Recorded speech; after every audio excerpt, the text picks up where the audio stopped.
नमस्ते, मी technician Shubhangi. भारतीय रेल्वेच्या group डीच्या व्हॅकन्सीजची बऱ्याच दिवसांपासून आपण वाट पाहत होतो आणि आता ऑफिशियल नोटीस आलेली आहे. भारतीय रेल्वेच्या ऑफिशियल वेबसाईटवर ही तुम्हाला नोटीस पाहता येईल. तर या नोटीसमध्ये दिलेलं आहे टोटल व्हॅकन्सीज ग्रुप डीच्या आहेत, तर त्या 32,000 प्लस व्हॅकन्सीज आहेत आणि याच्यामध्ये सेल्स वाईज म्हणजे रेल्वे रिक्रुटमेंट सेलकडून RRCकडून ग्रुप डीची भरती होते आणि या सेल्स वाईज याच्यामध्ये व्हॅकन्सीज किती आहेत याचे डिटेल्स तुम्हाला या नोटीसमध्ये पाहता येतील. त्यासोबतच म्हणजे ज्या देखील CR आहे, वेस्टर्न रेल्वे आहे, SCR आहेत, अशा 24 सेल्स वाईज इथे तुम्हाला डिटेल्स व्हॅकन्सीज पाहता येतील. त्यासोबतच कॅटेगरी वाईज देखील इथे तुम्हाला व्हॅकन्सीज किती आहेत म्हणजे तुम्ही कोणत्या पोस्टसाठी अप्लाय करू शकणार आहे.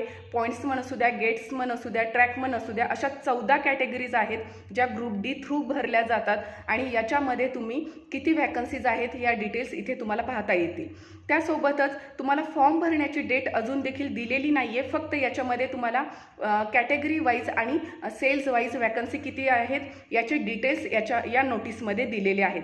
तर तुम्ही अभ्यासाच्या तयारीला लागणं गरजेचं आहे. अभ्यास चालू करणं खूप गरजेचं आहे. कॉम्पिटिशन खूप टफ असतं त्याच्यामुळे प्रत्येक 10वी पास झालेला विद्यार्थी, त्यासोबतच ज्यांचा ITI झालेला आहे म्हणजे 10वी पास असू द्या किंवा ITI असू द्या किंवा तुम्ही भारतीय रेल्वेमध्ये अप्रेंटिसशिप केलेली असू द्या, तुमचं यापैकी कोणतंही एज्युकेशन क्वालिफिकेशन असू द्या, तरी देखील तुम्ही ग्रुप डीच्या व्हॅकन्सीजसाठी अप्लाय करू शकता.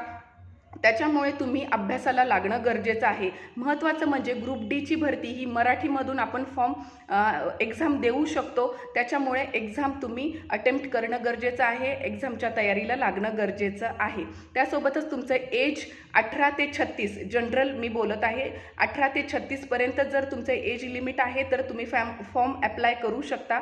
त्याच्यामुळे 10वीपेक्षा तुमचं कोणतंही एज्युकेशन झालेलं असू द्या, फक्त मिनिमम एज्युकेशन तुमचं 10वी पास तुम्ही असायला पाहिजे. अशा प्रकारे तुम्हाला समजलं असेल की ग्रुप डीच्या व्हॅकन्सीज म्हणजे फॉर्मची डेट लवकरच येईल. त्याच्यामुळे तुम्ही अभ्यासाला चालू करणं गरजेचं आहे. धन्यवाद.